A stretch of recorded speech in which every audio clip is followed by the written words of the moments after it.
we've seen a lot of predation from snakes of the chicks and the eggs, haven't we? We have. But that's not all they ate, of course. Chicks, eggs, fish, amphibians, small mammals, in fact, whatever fits in their mouth, which is somewhat larger than it might seem. Take a look at this. I mean, that is quite difficult to work out what's going on there.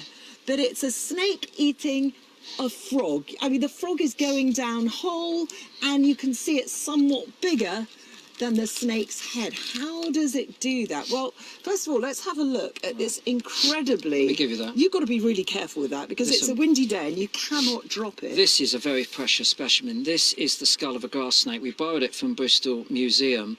I'm absolutely gripped with envy. It is absolutely stunning. Grip with envy, but grip onto it. Yeah, I'm hanging on to a little bit of cotton thread. Yes.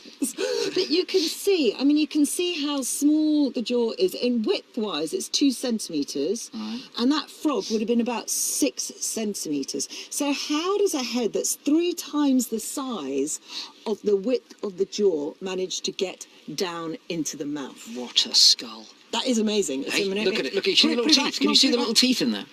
Look at those little gripping teeth in there. All facing slightly backwards. Do you know what? We're going to post this back to Bristol Museum. It could easily get lost in the post and re-delivered to my place. Go into, I'll tell you what, I'll take that then, so you don't take it off. Nick, let me explain how the snake skull works, but it's not like our skull, particularly the lower jaw. You see, ours is fused here, but the snake's isn't. And Mick, if you remove the grass snake's face here, yep.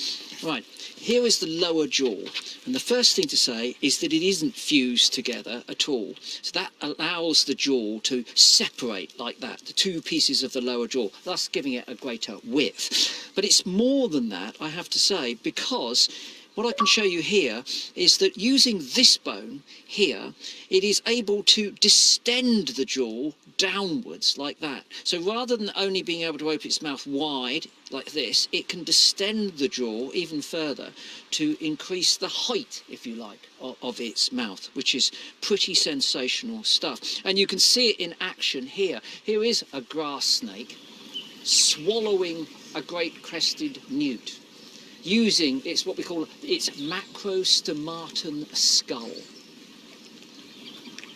And you can see that it's swallowing that newt down. Sometimes what they'll do is they'll put their glottis, their windpipe if you like, out of the side of their mouth if the prey is sufficiently large so that they don't choke in the process of swallowing it.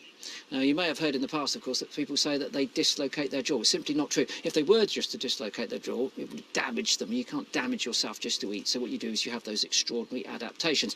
Now, that's enough for getting a big thing down. But how do you actually swallow something which is sticky or slippery like a frog or a newt? Well, you need to employ the pterygoid walk. Can you do that? Well, I can do it, as it's sort of, as I say, this is a sort of clue. Right. But I think we can demonstrate it better on this rather marvellous prop that we have here. Okay. Okay. Right, you be the prey at the top. And here we have the grass snake here. And I'm going to operate it from the back here like this. So what happens is the grass snake finds its prey. It then climbs up and it seizes it. So it's got hold of it at this point in its widened mouth, using that greater gape, but then it needs to be able to grip it and swallow it. And what it does is it protracts one side of the jaw and then retracts it like this. So it basically walks its face and its skull and its jaw onto the toad. Ladies and gentlemen, what a prop that is. Come on, we've got to have another go. Come on, let me withdraw that. Isn't brilliant. that sensational? So, one thing that I can tell you whilst I'm repeating this remarkable thing is it grabs the toad, there we are like that, and then it starts to walk its skull on. So this very flexible skull, held together by elastic fibres, is able to swallow that. Only a couple of bits remain virtually intact, and that's the bit around the brain case here, around the snout and around the eyes. Ladies and gentlemen, I give you the BAFTA of props, the BAFTA, the Oscar of props, courtesy, of course, of Lucy Lapwing, and we salute her genius. This is superb, honestly. We ought to put that on the website, how you can make one yourself at home. What about that? Isn't that good? Was a beautiful thing.